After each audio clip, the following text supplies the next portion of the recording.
आज का अंश मरकुस 4 अध्याय वचन 35 से 41 है। हम एक साथ पढ़ेंगे। उसी दिन जब सांझ हुई तो उसने चेलों से कहा, आओ हम पार चलें। और वे भीड़ को छोड़कर जैसा वह था वैसा ही उसे नाव पर साथ ले चले। और उसके साथ और भी नावें थीं। तब बड़ी आंधी आई और लहरें नाव पर यहां तक लगीं कि वह पानी से भरी जाती थी। पर वह आप पिछले भाग में गद्दी पर सो रहा था। तब उन्होंने उसे जगाकर उससे कहा, हे गुरु, क्या तुझे चिंता नहीं कि हम नष्ट हुए जाते हैं? तब उसने उठकर आंधी को डांटा और पानी से कहा, शांत रह, थम जा। और आंधी थम गई और बड़ा चैन हो गया। और उनसे कहा, तुम क्यों डरते हो? क्या तुम्हें अब तक विश्वास नहीं? वे बहुत ही डर गए और आपस में बोले, यह कौन है कि आंधी और पानी भी उसकी आज्ञा मानते हैं? आमीन। भय का कारण, इस शीर्षक के साथ मैं वचन साझा करूंगा। जीवन में हम अक्सर संकट की स्थितियों का सामना करते हैं, विशेष रूप से प्राकृतिक आपदाओं या दुर्घटना के खतरों का। जब मैं एक मिशनरी संगठन में स्टाफ था, तब मैंने अपने वरिष्ठ स्टाफ सदस्यों से कुछ साल पहले एक ग्रीष्मकालीन रिट्रीट में हुई एक कहानी सुनी थी। ग्रीष्मकालीन रिट्रीट आमतौर पर जून के अंत में शुरू होती थी, इसलिए लगभग हर साल इसका समय बरसात के मौसम के साथ मेल खाता था। मैंने सुना कि उस साल भी रिट्रीट शुरू होने से पहले बहुत बारिश हुई थी। रिट्रीट स्थल पर नदी का पानी पहले ही बढ़ चुका था और बाढ़ के कगार पर था, और नेतृत्व ने पहले दिन से ही इसे खाली करने पर विचार किया था। वास्तव में इकट्ठा होने से पहले ही ऐसी राय थी कि रिट्रीट को जारी रखना मुश्किल होगा। पहली रात किसी तरह बारिश के बीच बीत गई और अगले दिन मौसम के पूर्वानुमान आदि को देखते हुए उन्होंने दूसरे दिन सुबह में खाली करने का फैसला किया। हालांकि यह निराशाजनक था। बहुत से लोग धीरे धीरे रिट्रीट स्थल से निकलने लगे, और जैसे ही अंतिम सुविधा टीम ने सुविधाओं को हटा दिया और रिट्रीट स्थल से बाहर निकली, पानी रिट्रीट स्थल में भरने लगा। जैसे ही पानी भरना शुरू हुआ, पलक झपकते ही पूरा रिट्रीट स्थल पानी में डूब गया। मैंने उन्हें उस ग्रीष्मकालीन रिट्रीट को याद करते हुए सुना कि अगर थोड़ी भी देर हो जाती तो यह एक बड़ी आपदा होती और वे समाचार में आ जाते। कहानी सुनकर मैंने क्या जवाब दिया होगा?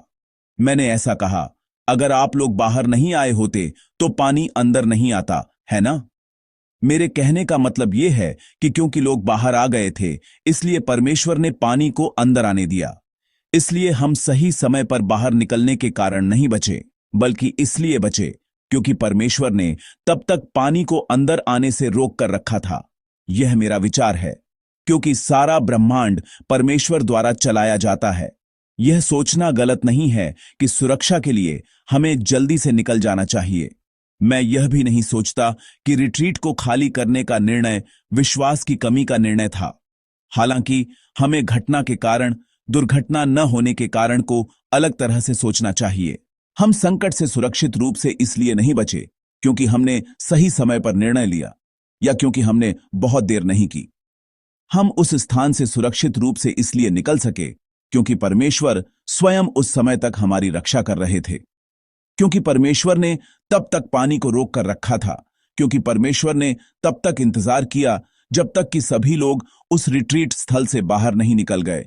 इसीलिए जब सभी लोग बाहर निकल गए तब पानी अंदर आने लगा। मैं आज भी ऐसा ही मानता हूं। इस दुनिया में कोई संयोग नहीं होता और कुछ भी स्वाभाविक रूप से नहीं होता है। संयोग, प्रकृति, ये दोनों शब्द विश्वास के विपरीत हैं। इसका मतलब है कि ये शब्द परमेश्वर के इतिहास के विपरीत हैं। सारा ब्रह्मांड प्राकृतिक नियमों के अनुसार नहीं चलता है। सारा ब्रह्मांड केवल परमेश्वर की इच्छा के अनुसार चलता है। अभी भी ऐसा ही है। हमें केवल घटना को नहीं देखना चाहिए, बल्कि कारण को ठीक से समझना चाहिए। आज का वचन ऐसी ही एक कहानी है। आज के वचन में चेले एक बड़े संकट का सामना कर रहे थे। चेले डर गए और वे चिल्लाए, हम मरने वाले हैं। चेलों के डर का कारण क्या था और उनके डर का स्रोत क्या था? डर के स्रोत की जांच करने से पहले हमें पहले एक और बात की जांच करनी होगी। वह यह है कि आज के वचन का संकट थोड़ा अजीब है। पहली अजीब बात यह है कि यह संकट तब आया जब वे यीशु की इच्छा के अनुसार आगे बढ़ रहे थे। लोग सोचते हैं कि संकट तब आता है जब हम परमेश्वर की इच्छा के विरुद्ध काम करते हैं और वे सोचते हैं कि यदि हम परमेश्वर की इच्छा के अनुसार काम करते हैं तो संकट जैसी कोई बात नहीं होगी। लेकिन आज का वचन हमारे विचारों से थोड़ा अलग है। 35वें पद में यीशु ने अपने चेलों से कहा, आओ हम पार चलें। यीशु ने कहा कि चलो दूसरी तरफ चलते हैं, और चेलों ने उनकी बात मानी। उन्होंने नाव को दूसरी तरफ ले जाना शुरू कर दिया।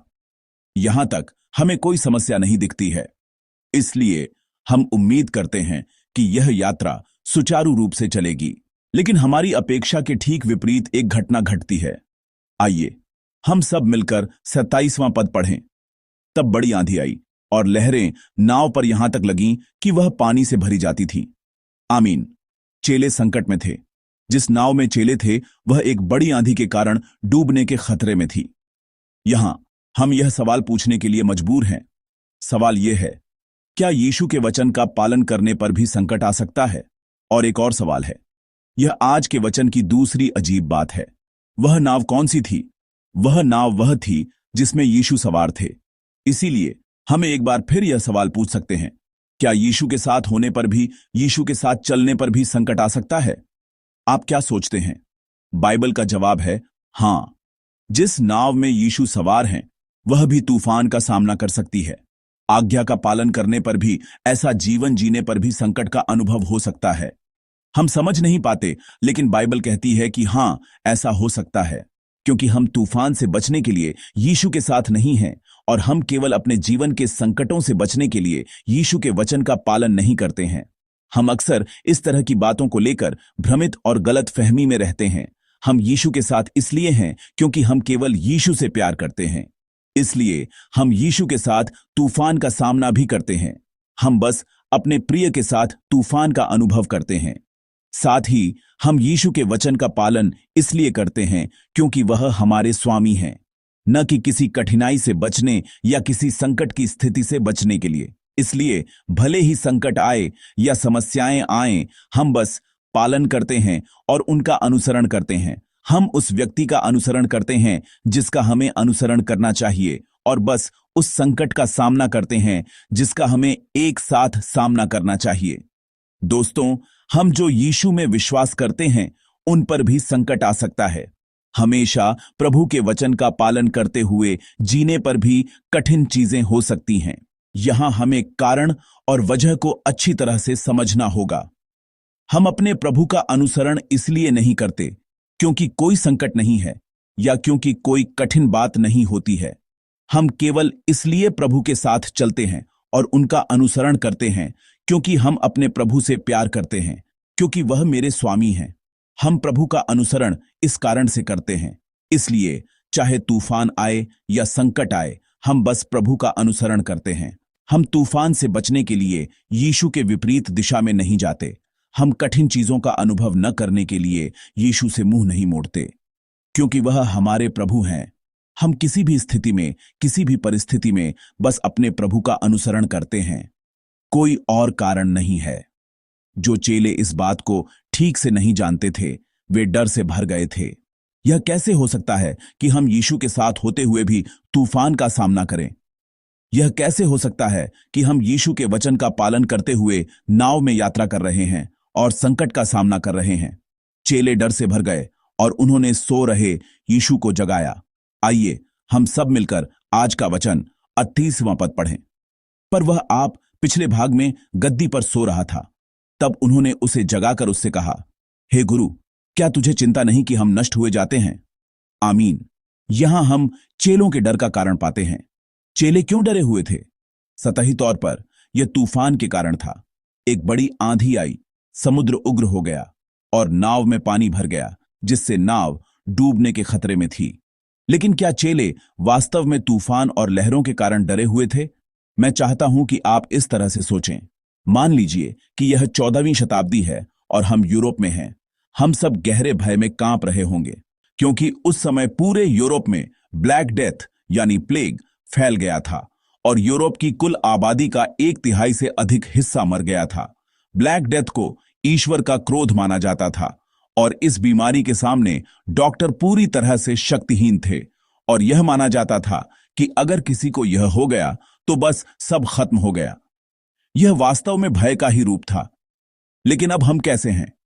वास्तव में लगभग 2 साल पहले हमारे देश के पास मंगोलिया जैसे देशों में इस बीमारी के फिर से फैलने की खबरें आई हैं। फिर भी हम कैसे हैं? क्या हम सैकड़ों साल पहले की तरह डर में जी रहे थे? नहीं, हम इस तथ्य को भी नहीं जानते थे, और शायद अगर मैंने आपको नहीं बताया होता तो आप इस तथ्य को जाने बिना ही आगे बढ़ जाते। 14वीं शताब्दी के यूरोप और आज हमारे बीच क्या हुआ है?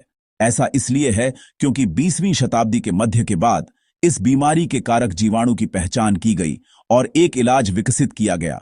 इसलिए हम सभी जानते हैं कि यदि इसका जल्दी पता चल जाए तो इसका पूरी तरह से इलाज किया जा सकता है।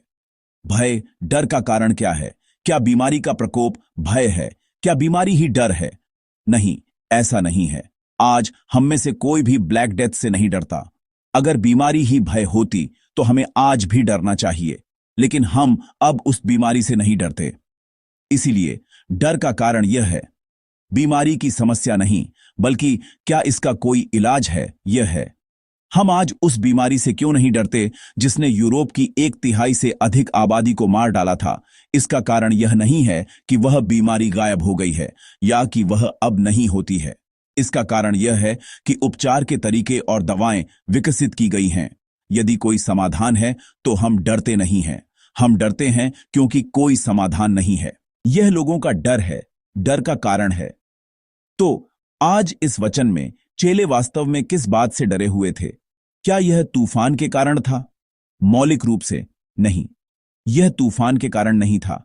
चेले वास्तव में इसलिए डरे हुए थे क्योंकि वे यीशु को नहीं जानते थे, जो समाधान थे। भले ही कोई बीमार हो जाए, अगर वे जानते हैं कि एक इलाज है, तो लोग उस बीमारी से बहुत नहीं डरते।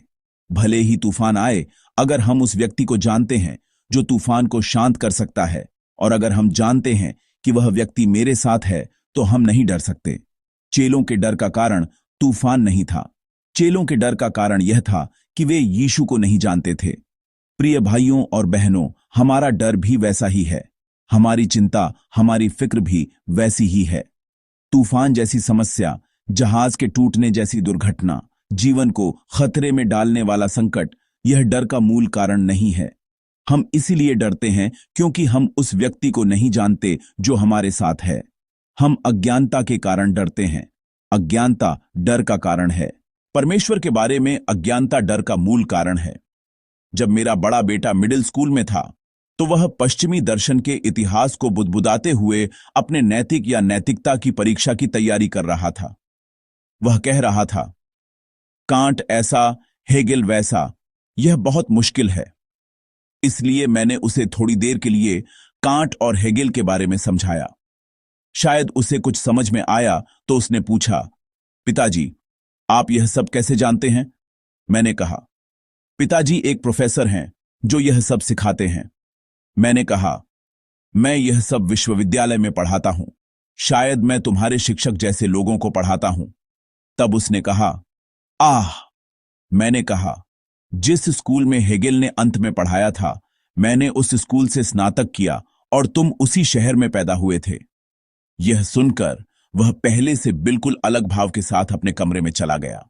जब आप एक विशेषज्ञ को अपने ठीक बगल में रखते हैं और आप यह नहीं जानते कि जो व्यक्ति उस चिंता और समस्या को हल कर सकता है वह आपके ठीक बगल में है, तो आप डर जाते हैं।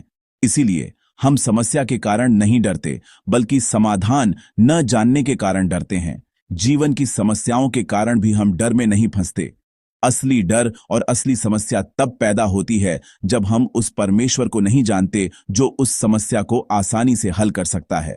तो दोस्तों, जीवन का असली संकट क्या है? जीवन की असली समस्या क्या है? चेलों पर आया तूफान, किसी ग्रीष्मकालीन रिट्रीट में आई बाढ़, वह महामारी जिसने 1/3 आबादी को मार डाला। जीवन का असली संकट, जीवन की असली समस्या ये सतही चीजें नहीं हैं। जीवन का असली संकट, जीवन की असली समस्या हमारे प्रभु यीशु को न जानना है। वह जो सभी समस्याओं को हल कर सकता है, वह जो सभी बीमारियों का इलाज कर सकता है, वह जो जानलेवा बीमारियों का भी इलाज कर सकता है, वह जो सभी स्थितियों को आसानी से सुलझा सकता है, उसे न जानना ही असली संकट और असली समस्या है। दोस्तों, असली संकट ऐसा होता है। अब यह समस्या चेलों के लिए धीरे धीरे हल हो रही है। आइए हम सब मिलकर आज के वचन 40 और 41वां पद पढ़ें। और उनसे कहा, तुम क्यों डरते हो? क्या तुम्हें अब तक विश्वास नहीं?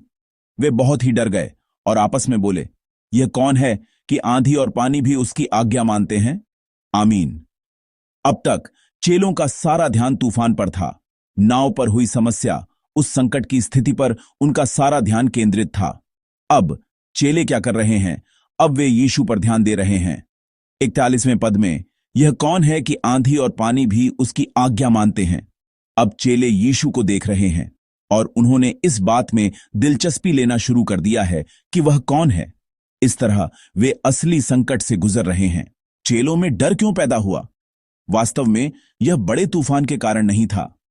वे जहाज के टूटने और जीवन के खतरे के कारण नहीं डरे थे, क्योंकि वे नहीं जानते थे कि उस नाव में कौन सवार है, क्योंकि वे नहीं जानते थे कि वह क्या कर सकता है, उसके पास क्या शक्ति है, क्योंकि वे नहीं जानते थे कि हवा और समुद्र उसके एक शब्द का पालन कर सकते हैं। क्योंकि चेले यीशु को नहीं जानते थे, इसलिए वे डरने के लिए मजबूर थे। प्रिय संतों, संकट में पड़े चेलों की छवि में हम महसूस करते हैं कि जीवन का असली संकट क्या है। डर उस संकट के कारण नहीं पैदा होता जो हम अपनी आंखों से देखते हैं, बल्कि डर इसलिए पैदा होता है क्योंकि हम परमेश्वर को नहीं जानते हैं। यह न जानना कि परमेश्वर कौन है, वह कौन है जो हमारे साथ है, यह असली संकट है, असली समस्या है। लेकिन दोस्तों, आज के वचन में चेलों के साथ क्या हुआ? आज के वचन में चेलों ने आखिरकार जान लिया कि यीशु कौन है। यद्यपि यह केवल एक छोटा कदम उठाने जैसा था और अभी भी बहुत कुछ सीखना बाकी था, फिर भी चेलों ने अनुभव किया कि यीशु वह है जो हवा और समुद्र को आसानी से शांत कर सकता है। तो दोस्तों, आप कैसे हैं? अब मैं एक बहुत महत्वपूर्ण सवाल पूछूंगा। यह आज के वचन का सार है। तो चेलों ने जिस तूफान का सामना किया, वह एक संकट था या एक आशीर्वाद? वह स्थिति जिसमें चेले लगभग मर गए थे, वह बुरी थी या अच्छी? जब लोग कठिन चीजों, मुश्किल चीजों, डरावनी और चिंताजनक चीजों का अनुभव करते हैं, तो वे बस सोचते हैं कि ये चीजें संकट हैं। वे तूफान को एक संकट के रूप में देखते हैं और लगभग मरने की स्थिति को केवल एक बुरी चीज, एक खराब चीज के रूप में देखते हैं। लेकिन दोस्तों, आज के वचन में अंततः क्या हुआ? चेलों ने उस संकट के माध्यम से यीशु को जाना। उन्होंने आखिरकार महसूस किया कि वह है जो हवा और समुद्र को भी आज्ञा मानने पर मजबूर कर सकता है। तो यह संकट चेलों के लिए एक आशीर्वाद था या एक अभिशाप? अब मैं सवाल की दिशा बदलूंगा। हमारी चिंताएं, हमारी फिक्र, निराशाजनक और पूरी तरह से अनसुलझी चीजें, ये चीजें सतही तौर पर हमें परेशान करती हैं। लेकिन अगर उन चीजों के कारण हम प्रभु से अधिक प्रार्थना करते हैं, उन चीजों के कारण हम प्रभु के करीब आते हैं, उन चीजों के कारण हम अपने प्रभु को और गहराई से जानते हैं और उन चीजों के कारण हम अपने प्रभु का अधिक अनुभव करते हैं, तो क्या वह चीज एक संकट है या एक आशीर्वाद है? मैंने कहा कि जीवन का मूल संकट यह न जानना है कि एक ही नाव में सवार व्यक्ति कौन है। तूफान संकट नहीं है, यीशु को न जानना ही असली संकट है। मैंने कहा कि हम जीवन खोने की स्थिति के कारण नहीं डरते, बल्कि इसलिए डरते हैं क्योंकि हम अपने प्रभु को नहीं जानते। लेकिन यह असली संकट, परमेश्वर को न जानना, उस तूफान के संकट के माध्यम से हल हो रहा है। यह असली समस्या, परमेश्वर को न जानना, उस जहाज के टूटने की समस्या के कारण हल हो रही है। इसलिए हमारे जीवन में छोटे संकट, चिंता और फिक्र की चीजें वास्तव में संकट नहीं हैं, वे बस एक आशीर्वाद हैं। परमेश्वर को और अधिक जानने का आशीर्वाद, परमेश्वर का गहराई से अनुभव करने का आशीर्वाद। मैं प्रभु के नाम पर आपको आशीर्वाद देता हूं कि आप इस तरह परमेश्वर को और अधिक जानने का आशीर्वाद प्राप्त करते हुए जिएं। प्रिय भाइयों और बहनों, अब शुरू होने वाले सप्ताह में मैं आशा करता हूं कि आप डर, चिंता और फिक्र के कारण को ठीक से समझेंगे। मैं आशा करता हूं कि आप ठीक से समझेंगे कि क्या यह स्थिति की समस्या है या परमेश्वर को न जानने के कारण पैदा हुआ डर है। मेरे डर का कारण क्या है? और मैं आशा करता हूं कि आप संकट को आशीर्वाद में बदल देंगे। मैं आशा करता हूं कि आप उस छोटे संकट, उस चिंता के माध्यम से परमेश्वर से मिलेंगे और परमेश्वर का अनुभव करेंगे और परमेश्वर को न जानने से उत्पन्न हुए संकट को परमेश्वर को जानने और अनुभव करने के वास्तविक आशीर्वाद में बदल देंगे। मैं प्रभु के नाम पर आपको आशीर्वाद देता हूं कि यह सप्ताह ऐसा हो जिसमें आप उस परमेश्वर से मिलें जो हवा और समुद्र को भी आज्ञा मानने पर मजबूर करता है, और उस अद्भुत आशीर्वाद का अनुभव करते हुए जिसमें वह परमेश्वर हमारे जीवन की हवा और समुद्र को शांत कर देता है। आइए हम दिए गए वचन पर विचार करते हुए एक साथ मेरे प्रभु परमेश्वर सर्वशक्तिमान हैं स्तुति गाएं। मेरे प्रभु परमेश्वर सर्वशक्तिमान हैं, उनके लिए कुछ भी असंभव नहीं है। हमारी सारी प्रार्थनाएं, हमारे सारे विचार, हमारे सारे सपने और सारी आशाएं मेरे प्रभु परमेश्वर विश्वास योग्य हैं। हमारे सारे दुखों को बदल सकते हैं।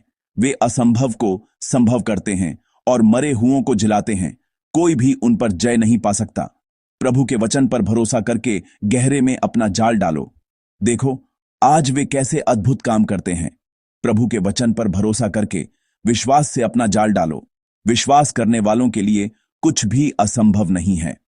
आइए हम सब मिलकर प्रार्थना करें। आइए हम विचार करें कि मेरे डर का कारण क्या है।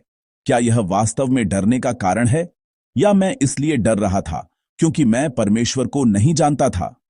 छोटे संकट के माध्यम से परमेश्वर को और गहराई से जानने का आशीर्वाद प्रदान करें।